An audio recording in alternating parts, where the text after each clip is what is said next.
incredibly exciting day. I did already put this on my TikTok, which is why the package is open.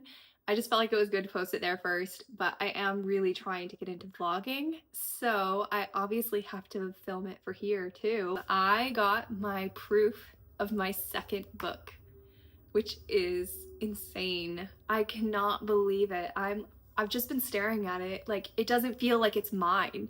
It genuinely doesn't feel like it's my book, because it's just wild to me that I've written 2 books already. I mean, obviously I've written more than 2 books. They're in my documents. They will come out eventually. But seeing 2 is crazy. So this is the proof copy of my second book. And here it is. It's called The Betrayals Within Bloodlines. And I tried to include lots of little details that will make sense as you read the book. There is the spine. And then the back. The back might be changed just a little bit because that's just kind of the process.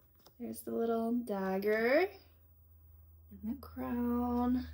Like I said, things will make sense as you read them, so that's kind of a hint. And I honestly, I kept the description much smaller this time. So if you don't remember what it looks like, this is my first book, The Truths Within Lies. That's the side. And then the back, the description is very long. I felt like where it was the first book, I didn't know what to do, honestly. I probably should have condensed it, but it was my first book. I was still learning, and I felt like people needed a good introduction to what the series was even about. But with this one, I just kept it a little bit more brief because I figured you're only reading this if you come from the first book. And I don't know, it just felt like it fit the story better to keep it brief. Anyways, this is the description on the back. And my favorite part of it are 2 lines. The first one, "The ugliest cages are always the most beautiful." And then I also love when I'm listing like the things that Ainsley has to do in this book. She must find a way to live with the one who broke her heart. I'm so excited. I'm so excited. Oh, I love this book so much. If you've been following me for a long time, you'll know this book series is just everything to me. I am incredibly passionate about Ainsley's story. These are all the editions of the first book I had to order.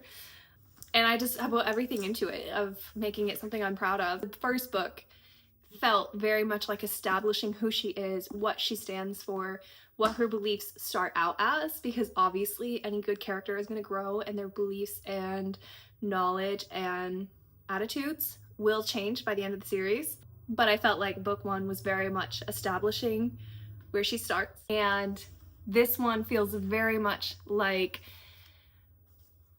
how do I put it without spoiling anything? This book feels like restructuring everything she knows. I think in book 1, it feels very much like the start of the foundation crumbling.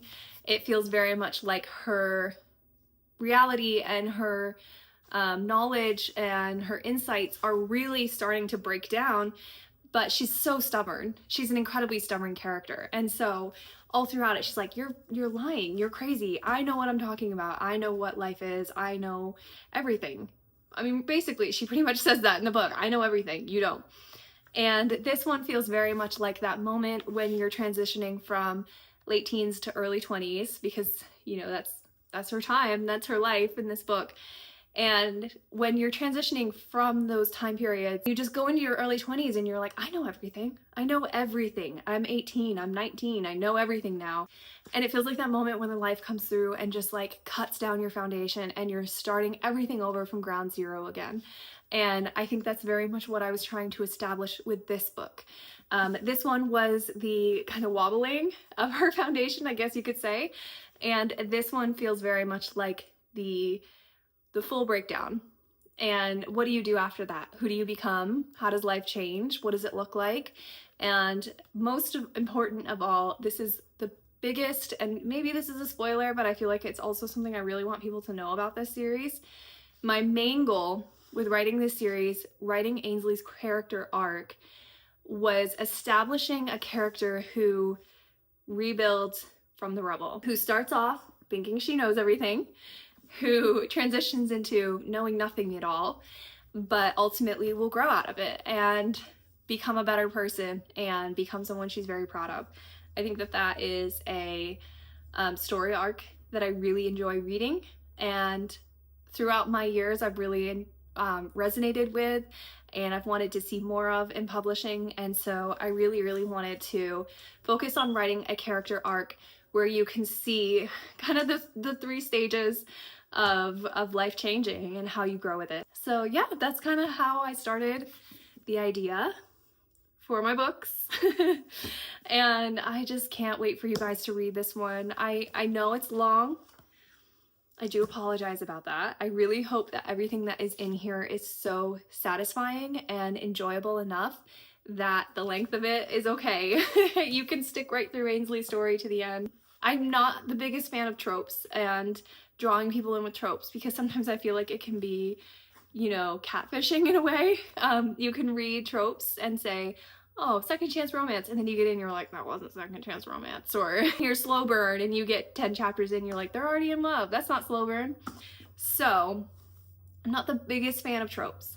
That being said, I know that some people really need that to be interested in a book, and I completely appreciate that. There are days definitely where I'm looking for a new book and I'm like, give me a, you know, enemies to lovers. Like there are days where I'm looking for a good trope.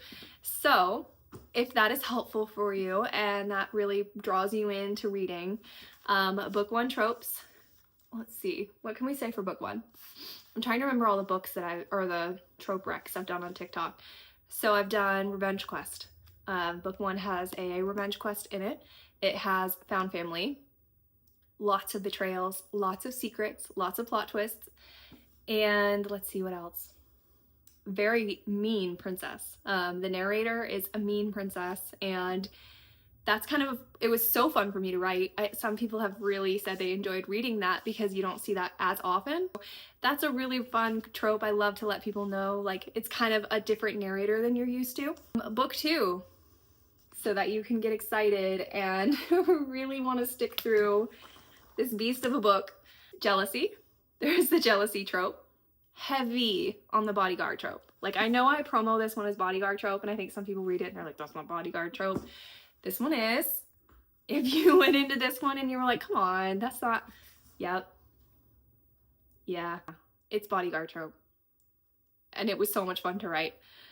So bodyguard trope, jealousy trope, what else? What else is there? He takes care of her when she's injured. Yeah, that one was really good to write. I really had fun writing that one. Bodyguard trope, jealousy trope. He takes care of her when she's injured. What else? Oh, I know there's more. What are some other good ones? Found family continued, obviously. I'll think of more.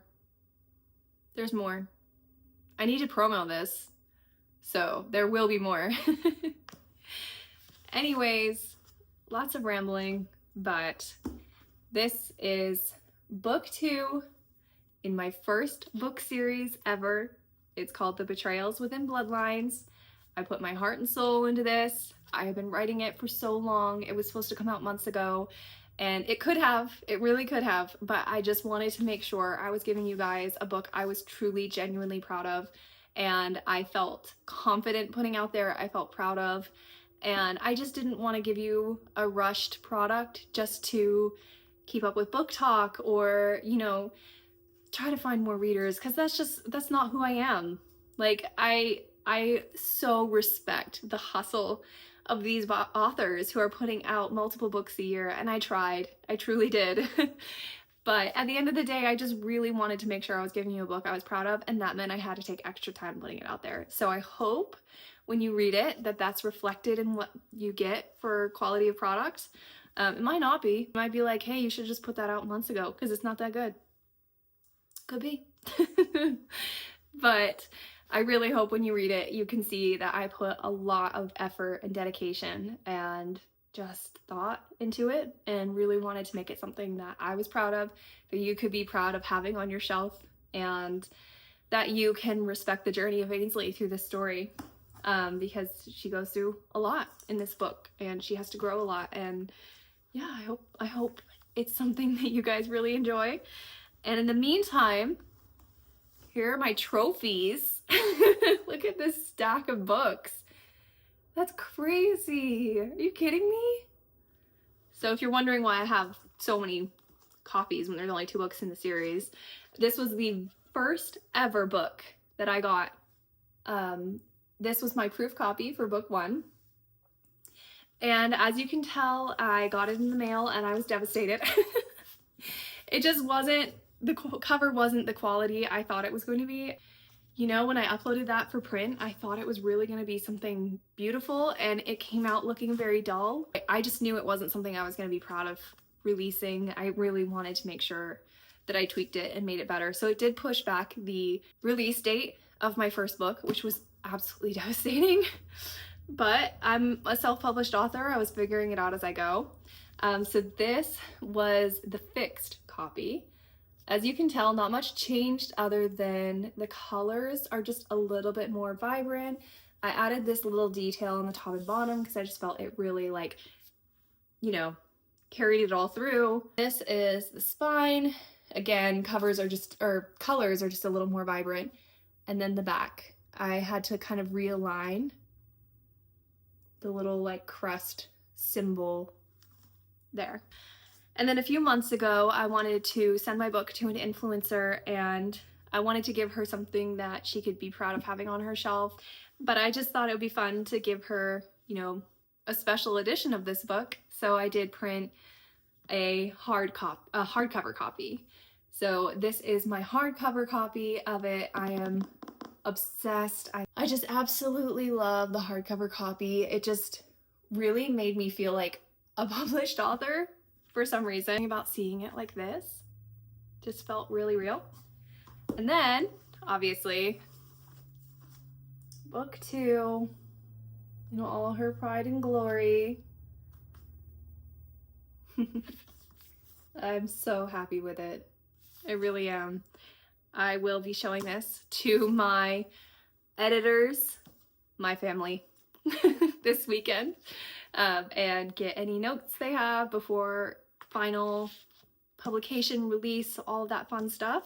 There are my trophies. There are my words. So crazy. All right, so there will be so much more publication stories, publication details, just so many new things coming, and I'm gonna try to bring you along for all of it. YALLFest is coming up so soon, and I love YALLFest. I love it. It's like my Disney. It's like my Disney World.